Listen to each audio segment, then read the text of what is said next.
Welcome to the Lobsterboys podcast. We're excited to be here in Nova Scotia for the first time, hopefully of many times. We're going to call this one the Captain's Summit 2025.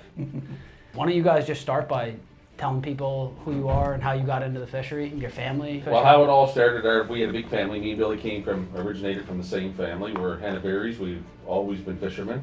Yeah, most of the Henneberry men, or 2/3 of us, all turned out to be fishermen.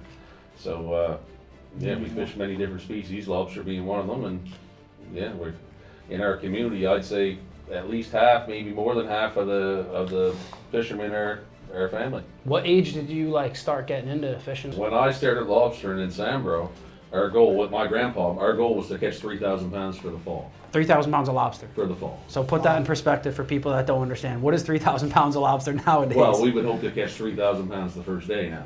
I started going offshore when I was 9 with my dad. Nice. Yeah, didn't do anything. When you were offshore I was there, fishing, though. it wasn't lobster though.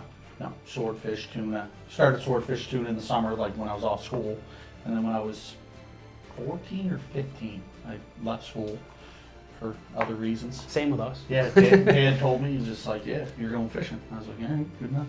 I already knew I was going, but started going offshore with my dad until I was about, 20. Well, when I had my first kid, so 2010 would have been 15 years ago. I had a kid, and I was like, well, I want to be home a little bit more. So then that's when I started going lobstering with. I didn't have my own license or nothing. I started fishing with a relative, and then I started taking a boat for my uncle Frankie. And then then one thing led to another, and finally I ended up getting my own license. I've been lobstering for 15 years, but I think with my own license for about 10.